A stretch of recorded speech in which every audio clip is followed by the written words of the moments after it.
Welcome to the Slop Temple. We pray this video helps. You begin by confirming your device and storage.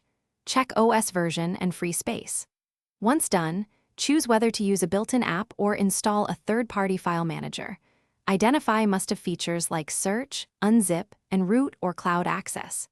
Make sure to enable any required permissions up front, storage, location, or developer options for advanced tools, so installation and initial launch are uninterrupted. You now have the prerequisites and the first actionable steps to start installing or activating a file manager. You install the chosen file manager from a trusted source and review permissions carefully to avoid overreach. Once installed, open the app and set it as default if desired. Configure list or grid view, sort and group options, and connect cloud or network drives. Then enable advanced settings such as showing hidden files, setting file associations, and, if needed, granting root or elevated access.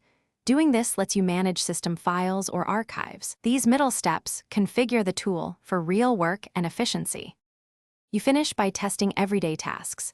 Copy, move, rename, compress, and share files to confirm behavior. Once done, tweak integrations like keyboard shortcuts, backup schedules, and sync frequency to match your workflow. For final polish, create bookmarks and pin frequent folders. If something fails, first regrant storage permissions, clear app cache or data, and reboot the device.